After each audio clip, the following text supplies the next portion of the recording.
Caros alunos da disciplina Teoria dos Jogos, aqui quem fala é o professor Sidney e vou fazer uma gravação rápida, objetiva, procurando orientá-los nos principais tópicos que vocês devem se concentrar nos estudos para a realização da prova e obterem êxito, aprovação na disciplina.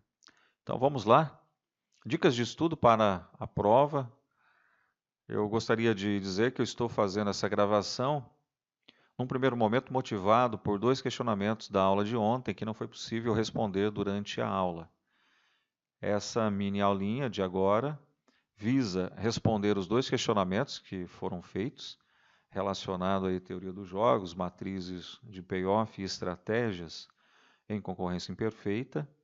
Eu aproveito e reforço aquilo que eu falei na aula ontem, nas temáticas de estudo, e corrigir ou deixar mais claro uma dica que eu tentei falar quando as questões foram elaboradas a partir do manual do Pindic ou quando foram elaboradas a partir do manual do Ronaldo Fiani. Quando há dois equilíbrios de Nash, os quadrantes para o autor Pindic e para o autor Ronaldo Fiani são diferentes. Obviamente que se você seguir o conceito do equilíbrio de Nash, você chega no resultado tranquilamente, mas como são dicas, essas dicas visam encurtar caminhos e chegar mais rápido ao objetivo, ok? Então vamos lá. Começando com o pensamento, um objetivo sem um plano é apenas um desejo. Isso serve para todas as áreas da nossa vida. E principalmente um objetivo específico, que são as metas. Elas pautam todo o processo decisório. Eu preciso de meta de 1 ano, de 5 anos, de 10 anos, de 30 anos. Se eu não sei para qual porto vou, nenhum vento é favorável. Toda longa jornada começa com um primeiro passo. E planejamento, ele só existe se houverem objetivos específicos, metas estabelecidas para curto, médio e longo prazo, né? Internalizem isso e coloquem em prática, principalmente na vida financeira. E vamos lá. Em relação às unidades 1 e 2 do nosso livro didático, pessoal, o que é importante que vocês saibam, que vocês internalizem, que vocês levem para o resto da vida de vocês? Então, a primeira coisa, características da concorrência monopolística e oligopólio. Então, no que se refere ao número de empresas, no que se refere ao tipo de produto, se ele é homogêneo ou diferenciado, e se há barreiras à entrada e saída de novas empresas, de novos players, de novos jogadores. O segundo item importante, todos aqueles modelos da concorrência imperfeita, começando por Cournot e terminando com restrições verticais, o conceito é importante que vocês dominem. Por exemplo, ali você tem modelo que há concorrência de quantidade, modelo que há concorrência de preço, modelo de vantagem de ser o primeiro, fusões, restrições, conluios e também modelo em que há punição àquele que não coopera, jogos com retaliações. Então, de Cournot a restrições verticais, é importante que você entenda o conceito de cada um daqueles modelos de concorrência imperfeita. Próximo item importante: dominar o conceito da elasticidade preço da demanda e a interpretação. Então, coeficiente maior que 1, demanda elástica. Coeficiente menor que 1, demanda inelástica. Coeficiente igual a 1, demanda unitária. Então, na demanda elástica, você tem um bolso sensível a alterações de preço, na inelástico o bolso é insensível e na unitária o bolso é neutro. E também como que você interpreta, né? Pega lá o exemplo da Coca-Cola, do livro didático, o exemplo da nossa aula.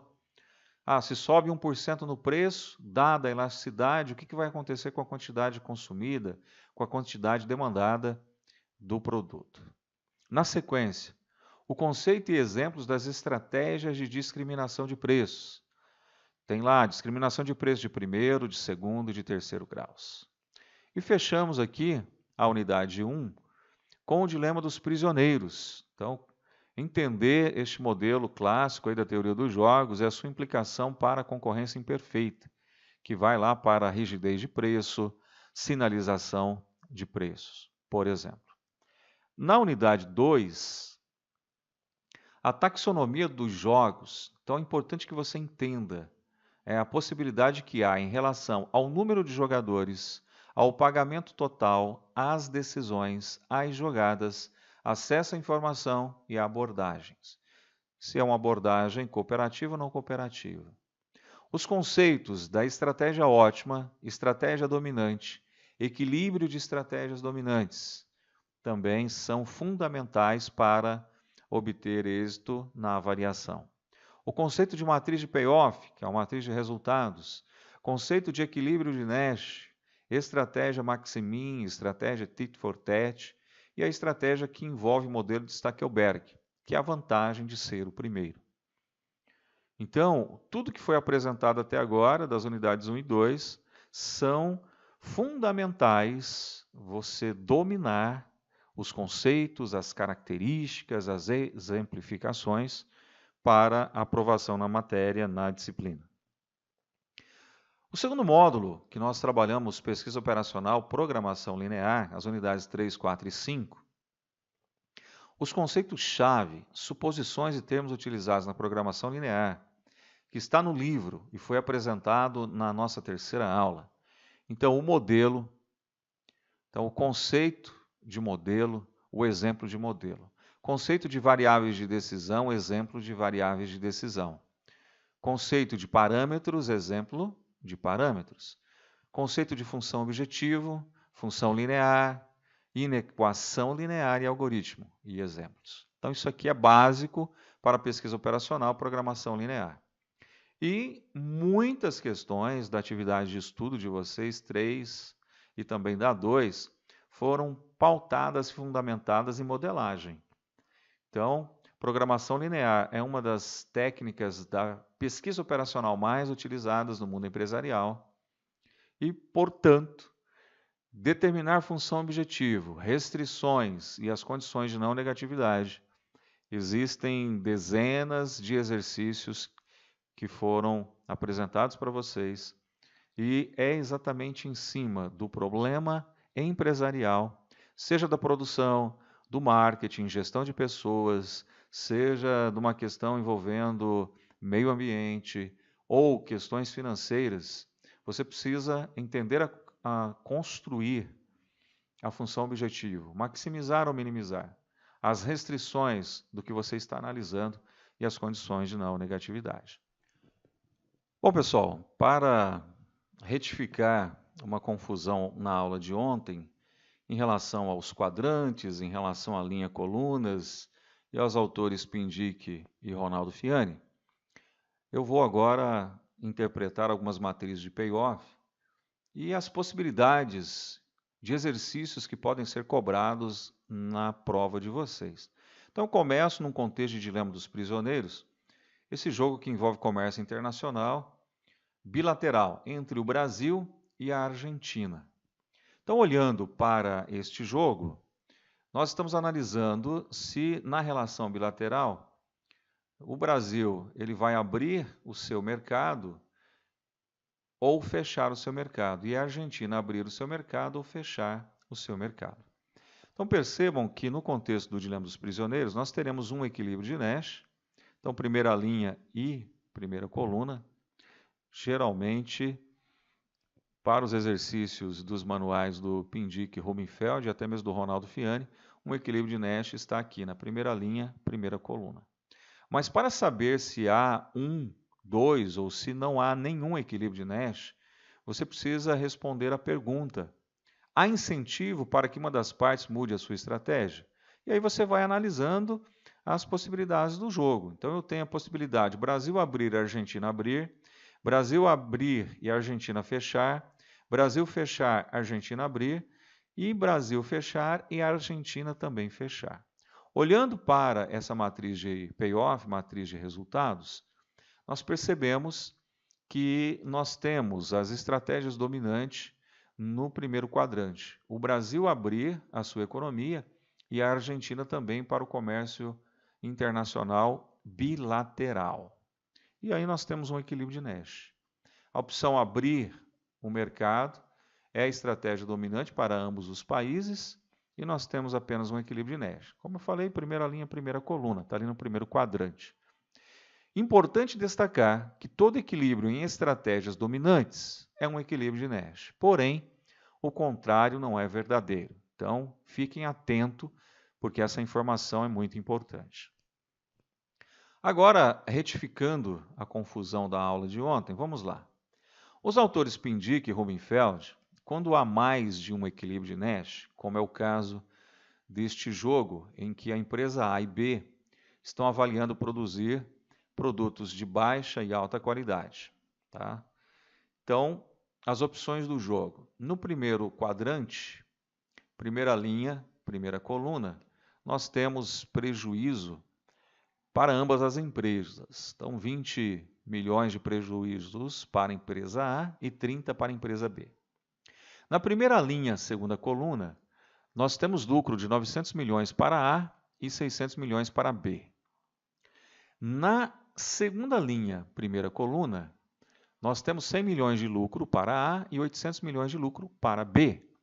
E na segunda linha, segunda coluna, 50 milhões de lucro para ambas as empresas. O que é um equilíbrio de Nash? É aquela situação em que as empresas não têm incentivo a mudar a sua estratégia. E, ao responder esse questionamento, nós vamos concluir que existem dois equilíbrios de Nash nesse jogo. E no manual de Pindyck e Rubenfeld, geralmente os exercícios foram elaborados quando há dois equilíbrios de Nash no segundo e no terceiro quadrante. Ou seja, na primeira linha, segunda coluna, na segunda linha, primeira coluna.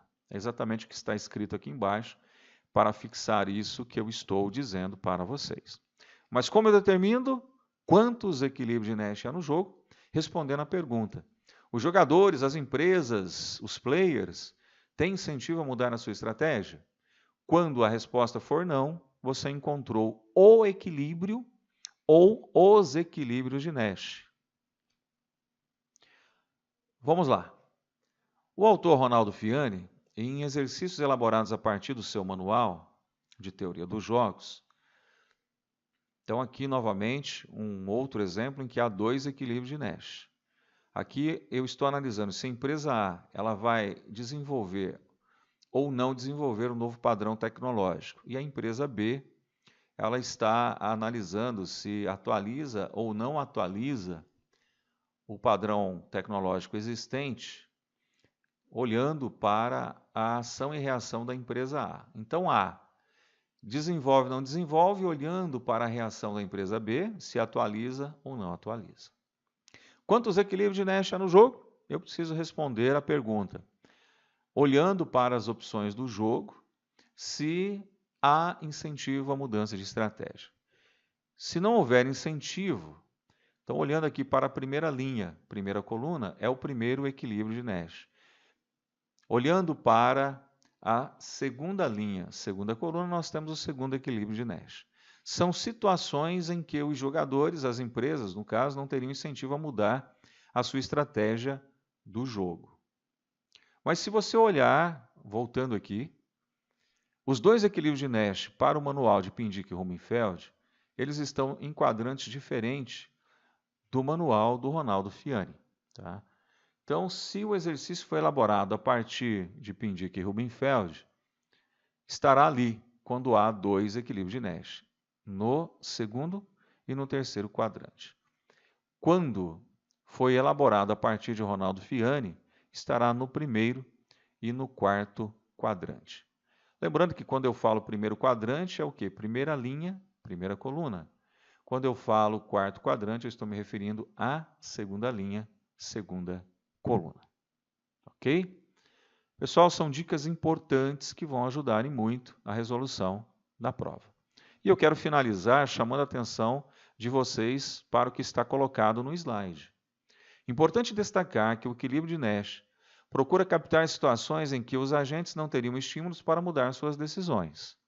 E muitas vezes há mais de uma situação em que os agentes podem se acomodar, que é o caso de dois equilíbrios de Nash. sem que necessariamente seja a melhor situação possível para alguns deles. Ter um equilíbrio de Nash não significa ter encontrado um ótimo de Pareto. Ok? Galera, eu desejo sucesso não apenas na prova, mas na vida de vocês em todas as áreas. Vida longa e próspera a todos e até uma outra oportunidade.